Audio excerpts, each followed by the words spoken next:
Hello students, this is the third poem for class 11th, Education of Nature by William Wordsworth. William Wordsworth was born in 1770. William Wordsworth lost faith in human beings and turned to nature. That's why he was also called the poet of nature. Before we go to the stanzas of the poem, let's know about the poem. Education of nature give us the examples of Wordsworth's concept of education for human beings. Lucy is the child of nature. She is the imagination of William Wordsworth. She is lovely and very beautiful, innocent and heavenly child. The poet says that nature herself will educate Lucy in many ways. यहाँ पर Lucy कौन है? Lucy एक काल्पनिक child है जिसको William Wordsworth ने create किया है नेचर के इम्पोर्टेंस को इलस्ट्रेट करने के लिए। लूसी प्रकृति माँ की एक बच्ची है जो बहुत ही खूबसूरत, इनोसेंट और हेवनली है। ईश्वरीय गुण इसके अंदर पाए जाते हैं। फिर पोएट क्या कहता है कि नेचर स्वयं लूसी को कई तरीकों से शिक्षित करेगी। The clouds, the motions of stars, the music of flowing water will aid to her physical charm and beauty. ये सब मिलकर क्लाउड्स, मोशन ऑफ स्टार्स, तारामंडलों के जो आसमान में स्टार्स के मोशंस हैं और फ्लोइंग वाटर्स की जो म्यूज़िक है वो उसके फिजिकल चार्म, उसके फिजिकल आकर्षण में, शारीरिक आकर्षण में और खूबसूरती में बदलाव करेंगे, उसमें बढ़ोतरी करेंगे। The refreshing air will shape the character of Lucy. She will enjoy silence and calm from the rocks, hills, lakes, etc. Lucy will feel the presence of nature everywhere. हर तरफ लूसी उस नेचर के presence को feel करेगी। She will be the perfect lady, but this plan of education and development fails. लेकिन अंत में क्या होता है? ये सारे प्लान, सारी योजनाएं जो नेचर की है अपनी बेटी, अपनी चाइल्ड लूसी को डेवलप करने में, वो सब असफल हो जाती हैं। And the beautiful creation of nature dies very soon and leaves the nature alone. This poem is consist of 7 stanzas. Now let's study the first stanza. 3 years she grew in sun and shower, then nature said, a lovelier flower on earth was never sown. This child I to myself will take, she shall be mine, and I will make a lady of my own. Lucy grew up in the open space of nature. Sun and shower mean open space, खुला वातावरण। 3 साल ऐसे वातावरण में बड़ी होने के बाद then nature said, फिर नेचर ने क्या कहा? A lovelier flower on earth was never sown. यहाँ पर sown का अर्थ होता है जन्म लेना, अर्थात लूसी जैसी खूबसूरत और लवली चाइल्ड, लवली फ्लावर इस पृथ्वी पर इसके पहले कभी नहीं जन्मी। So Lucy grew up in the open space of nature. To be 3 years old, she grew up facing all the odds of weather. वो हर तरह के odds of weather, हर तरह के अनफेवरेबल वेदर्स को फेस करती हुई बड़ी होती है। Then nature saw herself, nature ने उसको देखा। It found her to be the most beautiful girl born ever. उसने देखा कि वो एक मोस्ट ब्यूटीफुल गर्ल है जो कभी ऐसी ब्यूटीफुल गर्ल का जन्म कहीं शायद ही हुआ होगा। She was lovelier than any flower that was ever sown on the earth. Now the fourth line, this child I to myself will take. Here The nature decided to take Lucy under her own guardianship and her guardianship and took all the responsibility to bring her up and turn her into a lady of its choice और उसको अपने according उसको एक lady के रूप में तब्दील करने का निर्णय लेती है. This child I to myself will take. Now in the words, nature said, I will take this child to myself. She shall be mine. ये मेरी होगी. It's mean I will take the responsibility of her and I will make a lady of my own. और मैं इसको अपने हिसाब से अपने अकॉर्डिंग एक परफेक्ट लेडी के रूप में तैयार करूँगी. Now the next stanza. Myself will to my darling be both law and impulse, and with me the girl in rock and plain, in earth and heaven, in glade and bower, shall feel an overseeing power to kindle or restraint. Nature loves Lucy very much. She is very dear to it. And nature tries to fill in Lucy the lesson of self discipline and lots of feelings. Here, law means self discipline यानी आत्म संयम, आत्म अनुशासन and impulse mean feeling. तो इस तरह से Lucy nature को बहुत ही प्रिय होगी और लूसी उसको हर तरह के गुण से अवगत कराएगी. उसके अंदर स्व अनुशासन और भावनाओं के गुणों को प्रज्वलित करेगी. And with me the girl in rock and plain. और जो गर्ल है लूसी है वो नेचर के साथ कहाँ कहाँ भ्रमण करेगी. रॉक्स पहाड़ियों पर, मैदानों पर, पृथ्वी में हर स्थान पर और आकाश में भी. इस प्रकार से Lucy will be allowed to move freely and fearlessly in its surroundings and indulge in all kinds of carefree sports. Glade में होता है open space and bower mean shady place under trees अर्थात कुंज. तो ये हर एक स्थान पर लूसी भ्रमण करेगी, मतलब उसको नेचर के द्वारा अलाउ किया जाएगा यहाँ वहाँ मूव करने के लिए freely. That and this is how shall feel an overseeing power to kindle और रेस्ट्रेन. और इस प्रकार से लूसी एक ओवरसीइंग पावर अर्थात सुपरवाइजरी इन्फ्लुएंस यानी निरीक्षणकारी प्रभाव का अनुभव करेगी जो उसको किंडल करेगी अर्थात इंस्पायर करेगी, उत्तेजित करेगी हर तरह के उन चीज़ों को नियंत्रण करने के लिए जो उसे नेगेटिविटी की तरफ ले जा सकती है. Nature will inspire her to do the right things and stop her from doing the wrong. And in this way, nature seems to be the best teacher of Lucy. Now come to the third stanza. She shall be sportive as the fawn, that wild with glee across the lawn or up the mountain springs.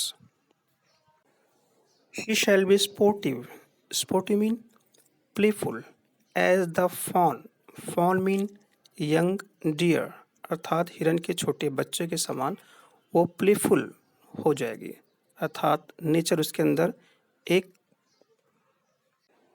फुर्तीलापन जागृत करेगी.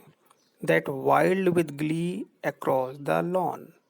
That wild mean violent and Glee mean Joy mean that she will B mad with a joy that she will get in moving freely in the plains or up the mountain spring. And Lucy will move on the mountain springs. Springs mean to jump, and she jumps upon the mountains, upon the hills. She will move here and there without any restraint on the open space, in the across the lawn, in all the parts of the land. Now the fourth line, and hers shall be the breathing balm, and hers the silence and the calm of mute insensate things. And hers shall be the breathing balm. Here the meaning of breathing balm is sweet fragrance. Mean wherever Lucy shall go, she will feel her sweet fragrance everywhere. जहाँ कहीं भी वो जाएगी एक sweet fragrance का अनुभव करेगी. And hers the silence and the calm of mute insensate things. And Lucy will take all types of education from those natural things which are silence and calm. वो ऐसे अमोघ वस्तुओं से जो कि म्यूट हैं, म्यूट शांत हैं, जो बोल नहीं पाते हैं, और इनसेंसेट है. इनसेंसेट मीन विदाउट फीलिंग्स, मतलब लूसी हर एक निर्जीव वस्तु से कुछ न कुछ शिक्षा ग्रहण करेगी. And this is how she will learn to be calm and serious from the inanimate things such as mountains, woods, rivers, etc., that are dumb and insensate. Now come to the fourth stanza.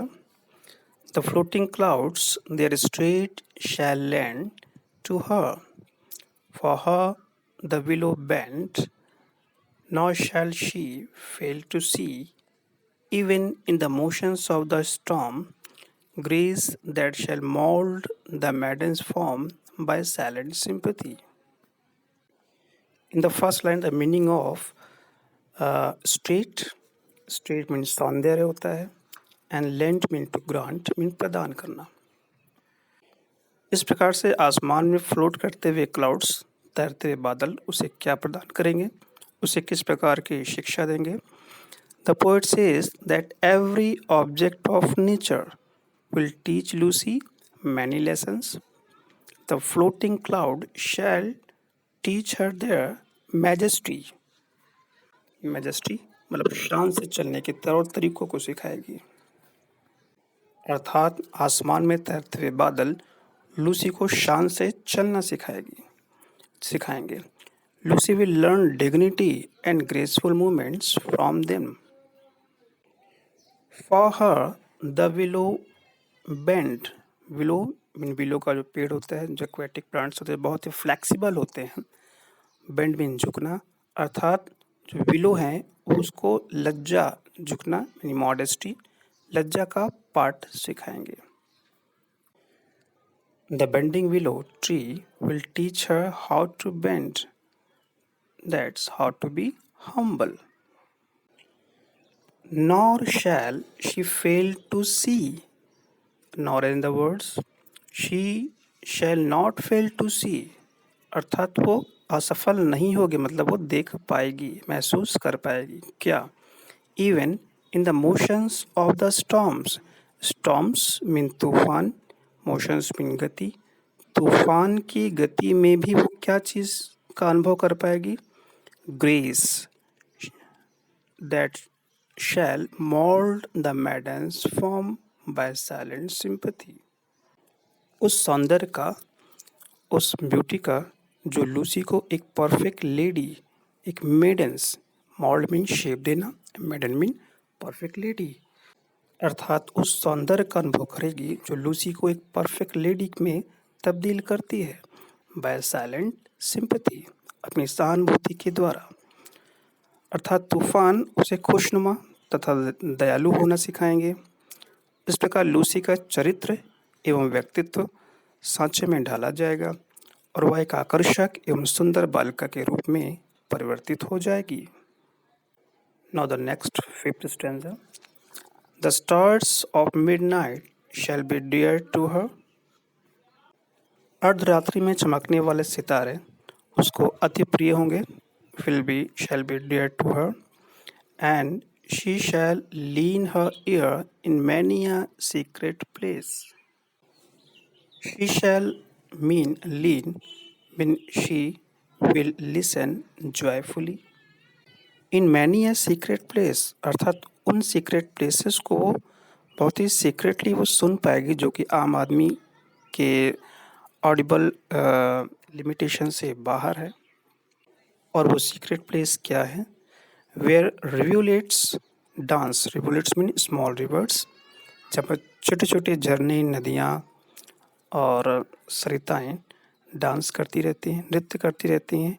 And there wayward round, और मनमौजी तरीके से, wayward mean मनमौजी तरीकों से यहाँ वहाँ वो movements करती रहते हैं।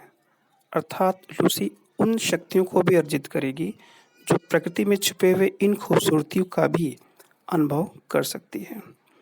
And beauty born of murmuring sound, इस प्रकार से वो खूबसूरती, वो ब्यूटी जो उन मर्मरिंग साउंड से बॉर्न होती है। मर्मरिंग साउंड्स मीन पानी के कलकल की आवाज़, उससे जो सुंदरता जो उत्पन्न होती है वो उसको प्रभावित करेगी। Shall pass into her face mean उसके चेहरे पर प्रभावित करेगी, मतलब उसको और खूबसूरती प्रदान करेगी। इन this way the sweet and gentle murmur of the rivulets will produce such a soothing influence upon her mind and movements that almost perfect. Now the sixth stanza. And vital feeling of delight shall rear her form of a stately height. Her virgin bosom swell, such thoughts of Lucy I will give, while she and I together live here in this happy dell. Vital feelings mean life giving feelings. So, the vital feeling of delights. Here, the poet says that nature will produce delightful feelings that are essential to life in Lucy's mind. अर्थात प्रकृति जीवन प्रदान करने वाली या जीवन देने वाली उस खुशनुमा अनुभव को प्रदान करेगी लूसी को।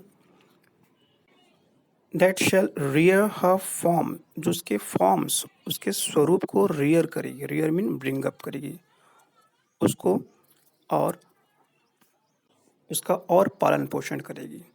To stately height, stately mean majestically, शानदार, आलीशान, हाइट मीन ऊंचाई, उसको एक आलीशान व्यक्तित्व प्रदान करेगी। किस प्रकार से? उसको एक जीवनदायिनी अनुभव को प्रदान करके। Her virgin bosom swell, she will develop into a perfect lady and turn into a mature lady. Such thoughts to Lucy I will give, while she and I together live. इस प्रकार के विचारों को मैं प्रदान करूँगी लूसी में, और हम दोनों ही साथ साथ रहेंगे।